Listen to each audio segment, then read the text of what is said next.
नमस्कार मंडळी, श्री स्वामी समर्थ. स्वागत आहे तुमचं गुरु स्वामी या चॅनेलवरती.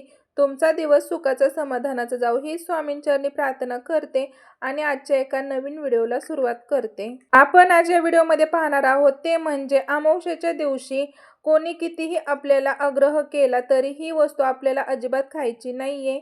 अगदी तुम्हाला जर वस्तू फुकट जरी दिली ना कोणी खायला तरी सुद्धा ही वस्तू आपल्याला खायची नाहीये. आपल्याला चुकून सुद्धा ही जी वस्तू आहे तर ती अजिबात आपल्याला खायची नाही. याबद्दलची संपूर्ण माहिती आपण आज या व्हिडिओमध्ये पाहणार आहोत. व्हिडिओला सुरुवात करण्या अगोदर तुम्ही जर चॅनलवरती नवीन असाल तर पहिल्यांदा माझ्या चॅनलवरती आला असाल तर चॅनलला नक्की सबस्क्राईब करा आणि जर तुम्हाला माहिती पूर्ण व्हिडिओ वाटला तर व्हिडिओला एक लाईक करा. पौर्णिमा आणि अमावस्या अशा काही तिथी आहेत की या दिवशी आपण काही वस्तू खाणे हे कटाक्षाने टाळावेत. वर्षातील काही तिथी या अशा असतात की हे जे दिवस आहेत तर ते दिवस तंत्र मंत्र यासाठी अतिशय प्रभावी असतात. तसेच सिद्धी प्राप्ती करण्यासाठी हे दिवस अतिशय खास मानले जातात आणि त्यापैकीच एक दिवस म्हणजे अमावस्येचा दिवस. अमावस्याच म्हटलं की आपण या दिवसाला अशुभ तिथी समजत असतो, परंतु अमावस्येच्या दिवशी आपण जर काही चांगल्या गोष्टी केल्या, काही उपाय केले तर आपल्याला याचे शुभ फळ सुद्धा मिळत असतात. त्यामुळे अमावस्येच्या दिवशी आपण काही उपाय सुद्धा करायचे आहेत. अगदी छोटे छोटे उपाय तुम्ही करू शकता. घरातील महिलांनी काय उपाय करावे, कोणत्या गोष्टी कराव्यात या सगळ्यांचा इन डिटेल व्हिडिओ आपल्या चॅनेलवरती आलेला आहे, तोही तुम्ही पाहू शकता. अमावस्येच्या दिवशी आपण लक्ष्मी मातेची विविध पूजा करायची आहे, ज्यामुळे माता लक्ष्मीचा वरद हस्त जो आहे तर तो आपल्यावरती कायमस्वरूपी राहील. आता आपण पाहणार आहोत ते म्हणजे या दिवशी आपल्याला कोणते पदार्थ जे आहेत तर ते चुकून सुद्धा खायचे नाहीये. तर बघा, आपल्या आयुष्यामध्ये बरीचशी लोक अशी आहेत जी त्यांना आपले बघवत नाही किंवा जर आपले चांगले झाले तर त्यांच्या मनामध्ये आपल्याबद्दल कटुता येते किंवा आपल्याबद्दल त्यांच्या मनामध्ये सदैव वाईट भावना असतात. जेव्हा असे लोक आपल्या घरामध्ये येतात तेव्हा नकारात्मकता घेऊनच येत असतात. तसेच हे लोक आपल्याला काही गोष्टी खाण्याद्वारे सुद्धा देऊ शकतात. परंतु बघा, म्हणजेच काही वस्तू अमावस्येच्या दिवशी आपल्याला ज्यांनी खायला देत असतात त्याद्वारे आपल्यावरती काही बाधा निर्माण करण्याचा प्रयत्न करत असतात आणि म्हणूनच आपल्याला काही पदार्थ जे खाणे टाळावेत ते आपल्याला माहीत असलं पाहिजे. आपल्याबद्दल कोणत्या व्यक्तीच्या मनामध्ये वाईट भावना आहेत किंवा कोणती व्यक्ती अशी आहे की जी आपली शत्रू आहे, दुश्मन आहे, तर खास करून अशा व्यक्तीकडून हे पदार्थ घेणे टाळावेत. त्यामध्ये पहिली जी गोष्ट आहे ती म्हणजे पांढरी मिठाई किंवा खीर किंवा दही भात. कोणी जर आपल्याला खूप आग्रह करत असेल तुम्हाला पांढरी मिठाई खाण्यासाठी तर तुम्ही ती चुकून सुद्धा खाऊ नका, कारण पांढऱ्या ज्या वस्तू आहेत तर त्याच्यावरती नकारात्मक गोष्टी असतात किंवा काही वाईट बाधा असतील तर या लवकर क्रिया करत असतात आणि म्हणूनच आपल्याला हे खाणे टाळायचं आहे. मग पांढरी मिठाई जर मंदिरामध्ये कोणी प्रसाद देत असेल तरी सुद्धा खायची नाही का? तर असे नाही. जर तुम्हाला मंदिरामध्ये हे प्रसाद देत असतील तर तुम्ही प्रसाद मिळालेला तो खाऊ शकता, परंतु आपल्याला माहीत असतं की कोणती व्यक्ती आपल्याबद्दल चांगलं चिंतत असते आणि कोणती व्यक्ती आपल्याबद्दल वाईट चिंतत असते. त्यामुळे त्यांच्याकडून, शत्रूकडून जर तुम्हाला असे काही पदार्थ देण्याचा प्रयत्न होत असेल तर तुम्ही घेऊ नका आणि खाण्याचा प्रयत्नही करू नका.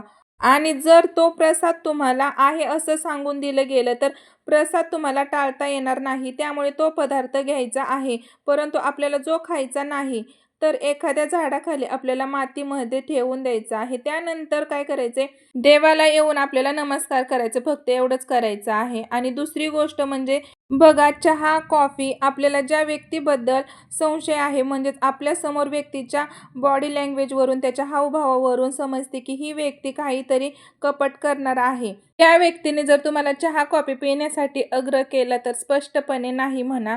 परंतु अमावस्येच्या दिवशी आपल्याला चहा कॉफी सुद्धा घ्यायची नाहीये. त्यानंतर आहे ते म्हणजे खाऊचे पान जे आहे तर त्याद्वारे तुम्हाला नकारात्मक क्रिया केल्या जातात. त्यामुळे आपल्याला या दिवशी खाऊचे पान जे आहे तर ते सुद्धा अजिबात खायचं नाहीये.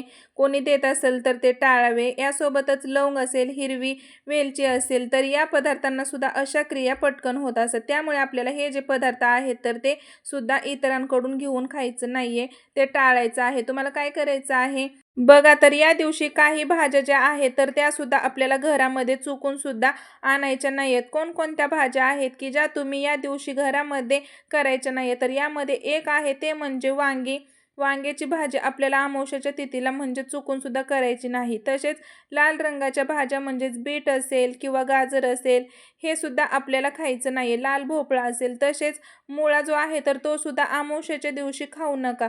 कांदा लसूण जे आहे तर ते सुद्धा या दिवशी वर्ज्य करायचे आहेत. आपण जेव्हा जेवण बनवतो तर भाजीमध्ये कांदा लसणाचा वापर न करता आपल्याला भाज्या बनवायच्या आहेत. तसेच उडीद असतील म्हणजेच अख्खे उडीद डाळ असतील, चण्याची डाळ असेल किंवा उडीद डाळ असेल तर चण्याची डाळ असेल तर आपल्याला अमावस्येच्या तिथीला खाणं टाळायचं आहे. आणि सर्वात महत्त्वाचं म्हणजेच मांसाहार करणे, मद्यपान करणे तर हे सुद्धा अमावस्याला अशुभ मानलं जातं. आपण जर अमावस्याला मांसाहार करत असेल तर याचा आपल्याला कुंडलीवरती नकारात्मक प्रभाव जो आहे तर तो वाढत असतो. म्हणजेच कुंडलीवरती आपले नकारात्मक प्रभाव होत असतात.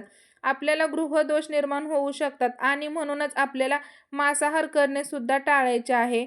अमावस्याला आपण लक्ष्मी मातेची पूजा करत असतो आणि म्हणूनच व्हिडिओमध्ये मी ज्या भाज्या सांगितलेल्या आहेत तर त्या भाज्या जर आपण खाल्ल्या तर देवता आपल्यावरती नाराज होतात.